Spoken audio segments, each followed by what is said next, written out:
ඒ කොණ්ඩේ ස්ට්‍රේට් කරන්න යන්නේ.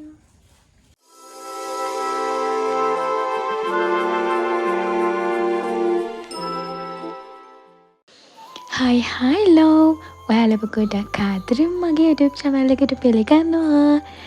ඉතින් අද වීඩියෝ එක මොකක්ද කියලා ඔන්න ඔයාලා මුලින්ම දැනගත්තා.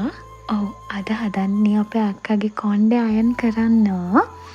ස්ට්‍රේට්නින් එකකුත් නෙමෙයි රීබොන්ඩින් එකකුත් නෙමෙයි. රිලැක්ස් වගේ වැඩක් තමයි කරන්න යන්නේ. මම ෆස්ට් ටයිම් තමයි මේ වැඩේ කරන්නේ. ඉතින් ගෙදරම කරගන්න කියලා හැදුවේ බොරුවට සැලොන් වලට වියදම් කරන්න ඕනි නැති නිසා. එයා කොණ්ඩේ හදන්න ඕන කිකේ හිටියට ඒ වැඩේ එයාට කරගන්න බැරි වුණ හින්දා මම හිතුවා මේ පරයාගේ බර්ත්ඩේ ගිෆ්ට් එක විදියට ස්ට්‍රේට්නින් ක්‍රීම් එකක් ගිෆ්ට් කරනවා කියලා. මොකද ගෙදරම එයාට කොණ්ඩේ හදාගන්න ඕනකම තිබුණා. ඉතින් මම පාවිච්චි කරේ මෙන්න මේ ග්ලැඩ් කියන බ්‍රෑන්ඩ් එකේ ස්ට්‍රේට්නින් ක්‍රීම් එක. මොකද මම මේ ක්‍රීම් එකෙන් මීට කලින් හදලා තියෙනවා කොණ්ඩේ. ඒ එක්ස්පීරියන්ස් එකත් එක්ක සහ අක්කා කැමති වුණේ ග්ලැඩ් බ්‍රෑන්ඩ් එකෙන් කරන්න. ඒ නිසා මම මුලින්ම මේ ස්ට්‍රේට්නින් ක්‍රීම් ටික තමයි පොඩි කප් එකකට දාගන්නේ. ඔක්කොම විස්තර කොහොමද මේක ගන්න ඕනේ, ඒ වගේම ප්‍රොසෙසින් ටයිම් එක කොහොමද, ඇප්ලිකේෂන් ටයිම් එක කොහොමද, මේ හැමදේම අඩංගු කොලයක් තියෙනවා මේ ග්ලැඩ් බොක්ස් එක ඇතුලේ. ඔයාලා ගෙදරදී මේ වගේ කොණ්ඩේ හදන්න හිතාගෙන ඉන්නවා නම් අනිවාර්යෙන්ම ග්ලව්ස් පාවිච්චි කරන්න. මොකද මේ ක්‍රීම් එක හරිම සරයි. ගානකොට වුණත් ඒක හොඳට ඒකේ සුවඳක් නෙවෙයි ළමයි හරි අමාරු ස්මෙල් එකක් තියෙන්නේ. මේ ඉතින් ඒ නිසා අනිවාර්යෙන්ම ග්ලව්ස් යූස් කරන්න, මාස්ක් යූස් කරන්න. මට මාස්ක් එකක් තිබුණ නැහැ. ඒ නිසා මම ඒක දැම්මේ නැහැ. අනිත් එක මට මේ හම්බ වුණ ග්ලව්ස් දෙක හරි අමාරුයි අතට. මොකද මේ තුනී ග්ලව්ස් එකක් නෙවෙයි මේක, හරි හයි රබර් වගේ මේ ග්ලව්ස් එකක්. මට ඒකෙන් කොණ්ඩේ හරියට අහුවෙන්නේ නැහැ. ඒ නිසා මම මේ ග්ලව්ස් එක අයින් කරලා තමයි කොණ්ඩෙට මේ ක්‍රීම් එක ඇප්ලයි කරේ. ඉතින් හරි පරිස්සමින් අතේ ගෑවෙන්නේ නැති වෙන්න තමයි මම මේ වැඩේ කරේ.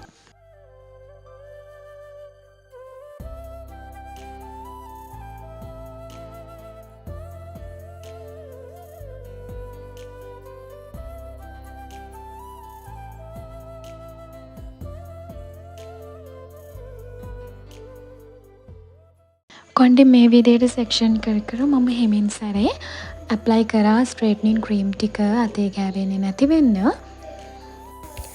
මම මේ ගැන අත්‍තරම ස්පෙෂලිස්ට් කෙනෙක් නෙවෙයි.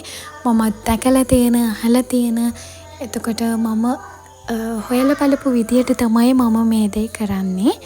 ඉතින් මොන්න මම මේ වෙනකොට ස්ට්‍රේට්නින් ක්‍රීම්ස් ටික ඇප්ලයි කරලා ඉවරයි. සම්පූර්ණ කොණ්ඩෙම ස්කැල්ප් එකේ ඉඳලා සෙන්ටිමීටරයක් මෙහාට වෙන දුරින් තමයි ඇප්ලයි කරන්න ඕනේ. ඉතින් මේ විදිහට ඇප්ලයි කරලා ඔන්න තියනවා අපි ප්‍රොසෙසින් ටයිම් එක විනාඩි 20ක්. ඉතින් විනාඩි 20කට පස්සේ කොණ්ඩේ වොෂ් කරලා දැන් ඔයාලට මේ පේන්නේ කොණ්ඩේ වොෂ් කළාට පස්සේ. ඉතින් කොණ්ඩේ හොඳට ඩ්‍රයි කරගන්න ඕනි.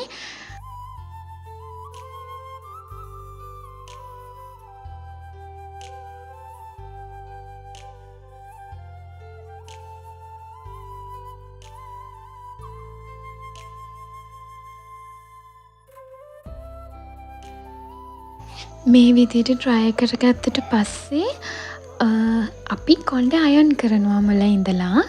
අයන් කරලා ඊට පස්සේ තව ක්‍රීම් එකක් තියෙනවා නියුට්‍රලයිසින් බාම් කියලා. අන්න ඒ ක්‍රීම් එක ආයෙත් ඇප්ලයි කරලා විනාඩි 10ක් විනාඩි 15ත් අතර ප්‍රොසෙසින් ටයිම් එකක තියලා ඊට පස්සේ ආයෙ වොෂ් කරනවා. මට අන්නේ වීඩියෝ ටික මිස් වෙලා තියෙනවා. ඇත්තටම මේකට සෝරි. මේ තියෙන්නේ නියුට්‍රලයිසින් බාම් එකත් ඇප්ලයි කරලා විනාඩි 15ක් තියලා කොණ්ඩේ වොෂ් කරලා ඩ්‍රයි කරගන්න වීඩියෝ එක. ඊට පස්සේ ඩ්‍රයි කරාට පස්සෙත් ආය අයන් කරගන්න ඕනේ. මේ විදිහට ඩ්‍රයි කරගත්තු කොණ්ඩේ ඊළඟට අපි සෙක්ෂන් අරගෙන හොඳට අයන් කරගන්නවා. ඉතින් අයන් කරන වීඩියෝ එක ඇත්තටම මට ගන්න බැරි වුණා. දැන් තමයි මතක් වුණේ අනේ වීඩියෝ එකක් ගන්න ඕනි නේ මං වීඩියෝ එකක් කරනවානේ කියලා. ඉතින් ඔන්න ඔය විදිහට තමයි අයන් කරේ.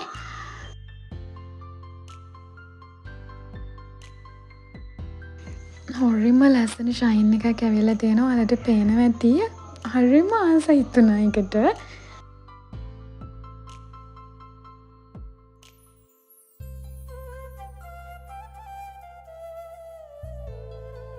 මේ තියෙන ෆයිනලි කන්ද ඇන් කරාට පස්සේ තිබුණ විදිය මං ආයිත් කියන්නම්. මම මුලින්ම ස්ට්‍රේට්නින් ක්‍රීම් එක ඇප්ලයි කරා. විනාඩි 20ක් තිබ්බා. කොණ්ඩේ වොෂ් කළා, ඩ්‍රයි කළා, අයන් කළා. ඊට පස්සේ නියුට්‍රලයිසින් බාම් එක ඇප්ලයි කරලා විනාඩි 15ක් තියලා කොණ්ඩේ වොෂ් කරලා, ඩ්‍රයි කරලා ෆයිනලි අයන් කරා. ඉතින් මේ විදියට තමයි අක්කගේ කොණ්ඩේ අවසානයේ තිබුණේ.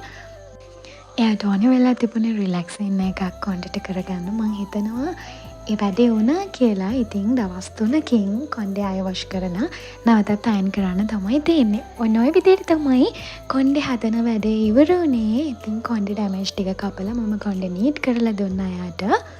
ඉවර වෙනකම්ම මගේ වීඩියෝ එකත් එක්ක ඉඳපු ඔයාලට මං ගොඩම ගොඩාරියක් හැදරෙයි. ගිහින් එන්නම්.